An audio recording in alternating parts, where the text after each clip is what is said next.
Branches of chemistry. Number 1, physical chemistry. जब भी atom और मॉलिक्यूल आपस में एक दूसरे के साथ कंबाइन होंगे तो किसी लॉ और प्रिंसिपल, किसी असूल के मुताबिक कंबाइन होंगे। उनकी स्टडीज़ हम फिज़िकल केमिस्ट्री में करते हैं, उन लॉ और प्रिंसिपल की स्टडी फिज़िकल केमिस्ट्री में करते हैं। मिसाल के तौर पे कभी ऐसा नहीं हो सकता कि 5 हाइड्रोजन आकर एक ऑक्सीजन से कंबाइन हो जाए। उनका एक असूल है कि 2 हाइड्रोजन ही एक ऑक्सीजन के साथ कंबाइन होंगे, ठीक है। और भी उसूल इसी तरह के हैं, ये हम सब जितने भी उसूल हैं फ़िज़िकल केमिस्ट्री में पढ़ते हो। ऑर्गेनिक केमिस्ट्री पे आओ। ऑर्गेनिक केमिस्ट्री में 2 डेफिनेशन है। जितने भी कार्बन के कंपाउंड्स हैं सिवाय कार्बन डाइऑक्साइड के, कार्बन मोनोऑक्साइड के, मेटल कार्बोनेट्स के, बाइकार्बोनेट्स के और कार्बाइड्स के, इनके अलावा जितने भी कार्बन के कंपाउंड्स होंगे सारे ऑर्गेनिक केमिस्ट्री में पढ़ोगे। दूसरा, हाइड्रोकार्बन्स या उनके डेरिवेटिव्स की स्टडी ऑर्गेनिक केमिस्ट्री में करोगे। हाइड्रोकार्बन्स मतलब वो कंपाउंड जिनमें कार्बन और हाइड्रोजन होना लाजमी है, जिसमें कार्बन और हाइड्रोजन होना लाजमी है। कार्बन 4 बॉन्ड बनाता है, इसने 4 बॉन्ड हाइड्रोजन से बना लिए, ठीक है। इसमें हाइड्रोजन भी है और कार्बन भी है, इसको कहते हैं हाइड्रोकार्बन। हो सकता है इसके अंदर ऑक्सीजन भी आ जाए, हो सकता है इसमें नाइट्रोजन भी आ जाए, कोई और एलिमेंट भी ऐड हो जाए, लेकिन कार्बन और हाइड्रोजन का होना साथ में ज़रूरी है। हो सकता है इसने 2 बॉन्ड इस ऑक्सीजन से बनाए हुए हो, ठीक है, तब भी हाइड्रोकार्बन कहलाएगा, क्योंकि कार्बन और हाइड्रोजन दोनों मौजूद हैं। ऑक्सीजन आ गया तो क्या हो गया, ठीक है। सारे कार्बन हाइड्रोकार्बन और उनके डेरिवेटिव्स क्या होंगे। ये जो हाइड्रोकार्बन मैंने आपको बना के दिखाया है, इससे कोई नया कंपाउंड बनता होगा कुछ ना कुछ, ठीक है। हो सकता है इसकी डिकम्पोजिशन के करने पे, इसके टूटने पे कोई नया कंपाउंड भी बनता हो, तो ये डेरिवेटिव्स होगा इसके। आ गई बात समझ। ये सब ऑर्गेनिक केमिस्ट्री में पढ़ोगे। इसकी 2 डेफिनेशंस हैं, कोई एक सेलेक्ट करके पेपर में आना, ठीक है। नंबर 3, इनऑर्गेनिक केमिस्ट्री क्या होती है। ये वो ब्रांच है केमिस्ट्री की जिसमें तमाम एलिमेंट और कंपाउंड्स जो नॉन लिविंग ऑर्गेनिज्म से डिराइव होते हैं उनकी स्टडी की जाती है। नॉन लिविंग ऑर्गेनिजम्स जो बग़ैर जानदार के, मिसाल के तौर पे पहाड़ की कानों में तुम देखो लोहा है, तांबा है, सोडियम है, ठीक है, मरकरी है, बहुत सारे एलिमेंट्स हैं इस तरह के। पानी में हाइड्रोजन है, ऑक्सीजन है, ये सारे के सारे इनऑर्गेनिक केमिस्ट्री में स्टडी करोगे। आ गई बात समझ। ये सब नॉन लिविंग ऑर्गेनिजम्स के सोर्सेज से हासिल हुए हैं। एनालिटिकल केमिस्ट्री देखो, मेथड और टेक्निक को स्टडी करते हैं इसमें, जिसके ज़रिए काइंड, क्वालिटी और क्वांटिटी किसी गिवन सब्सटेंस की निकाली जाए। गिवन सब्सटेंस कुछ भी हो सकता है, मिसाल के तौर पे यूरिन का सैंपल ले लो, ब्लड का सैंपल ले लो, और कोई फूड का सैंपल ले लो, या कभी ऐसा होता है कि हम कुआं खुदवाते हैं तो उसमें पानी का सैंपल भी लेके जाते हैं टेस्ट कराने के लिए कि इसमें कितना नमक है और कितना इसके अंदर जो है मादनियात हैं जो इसके अंदर हैं जो हमारे लिए नुकसानदेह हैं, हमारे काम के हैं। तो ये सैंपल लेकर जाते हैं ना हम, इसके ज़रिए हम क्वालिटी निकाल रहे होते हैं और क्वांटिटी भी निकाल रहे होते हैं साथ में चीज़ों की, सही है। ये सब किसी मेथड और टेक्निक के ज़रिए कर रहे होते हैं। उन मेथड और टेक्निक्स को एनालिटिकल केमिस्ट्री में स्टडी करते हो। बायोकेमिस्ट्री क्या होती है, लिविंग ऑर्गेनिजम्स के कंपाउंड की स्टडी।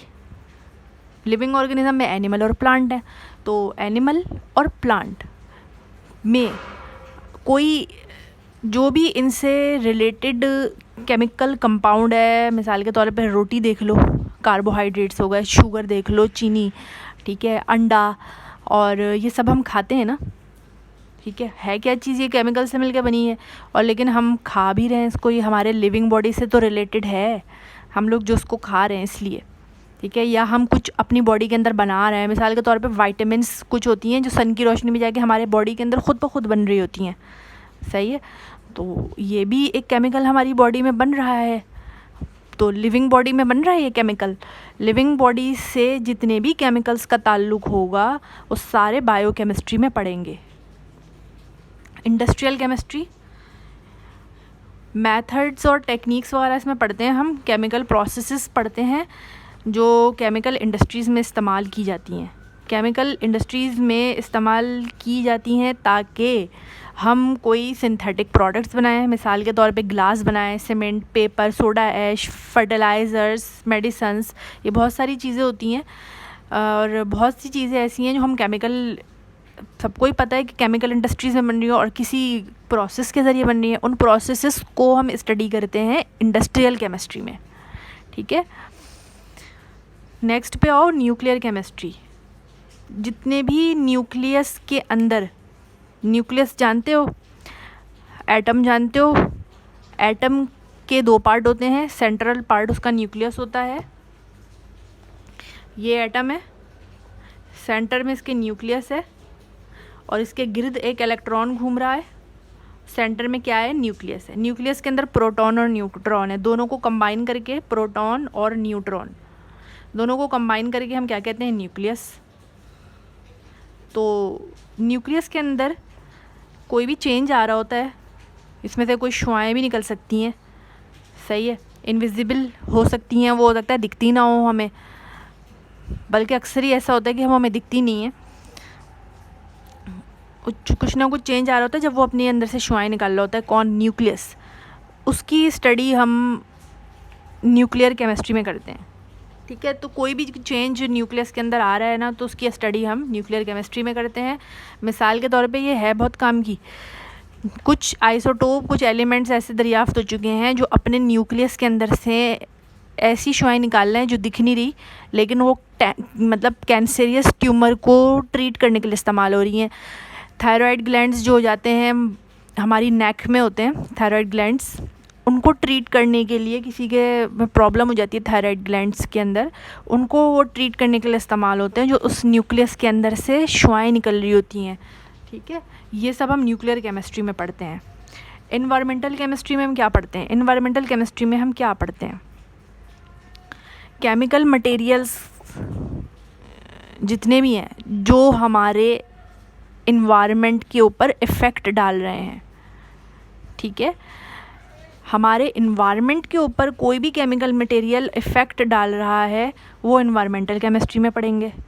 ज़्यादातर बुरे इफ़ेक्ट डाल रहे हैं, आजकल पॉल्यूशन कितनी हो रही है, ठीक है। मिसाल के तौर पे केमिकल्स इंडस्ट्रीज़ लगी हुई हैं, वो अपने अंदर से काले धुएँ निकल रहे हैं, तो हमारा इन्वायरमेंट सारा ख़राब हो रहा है और इसका इंटरेक्शन हमारे ऊपर भी आ रहा है, इसका इफ़ेक्ट एनिमल और प्लांट के माहौल पे आ रहा है, ठीक है। अच्छा, गाड़ियों में से काले धुएँ निकल रहे हैं, लोगों को रेस्पिरेटरी प्रॉब्लम्स हो रही हैं, सारा इन्वायरमेंट ख़राब हो रहा है, इन्वायरमेंट के अंदर हम रह रहे हैं, एनिमल और प्लांट रह रहे हैं, प्लांट्स भी इससे डैमेज हो रहे हैं। इन सब को कैसे कंट्रोल किया जाए, पॉल्यूशन को कैसे कंट्रोल किया जाए, पर्सनल हाइजीन किस तरह की जाए, तो ये सब इन्वायरमेंटल केमिस्ट्री में हम पढ़ते हैं।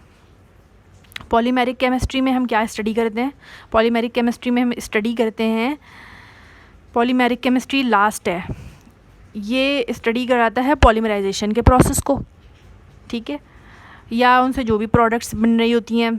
पॉलीमराइजेशन किसे कहते हैं, पॉलीमराइजेशन लॉन्ग चेन कंपाउंड्स को बनाने को कहते हैं। बहुत लॉन्ग चेन कंपाउंड्स होते हैं ये, ठीक है, इनकी तादाद हम लोग इतनी बहुत ज़्यादा अनलिमिटेड लॉन्ग चेन्स बन जाती हैं इसकी, सही है। ये पॉलीमराइजेशन हो गई। पॉलीमराइजेशन जैसे प्लास्टिक होते हैं, पॉलीथीन बैग्स होते हैं, जो वो भी पॉलीमराइजेशन से बन रहे होते हैं, और सिंथेटिक फाइबर्स होते हैं, जो कपड़े का धागा होता है, आजकल कितना कपड़ा बिक रहा है, तो कपड़े का धागा भी पॉलीमराइजेशन से बन रहा होता है, पेपर्स पॉलीमराइजेशन से बन रहे होते हैं, ठीक है। ये पॉलीमराइजेशन में जैसे सारी प्रोडक्ट्स आपको मैंने बता दी, ये सब पॉलीमराइजेशन के नतीजे हैं। तो पॉलीमेरिक केमिस्ट्री भी एक अब ब्रांच ऑफ केमिस्ट्री आ गई है, ओके।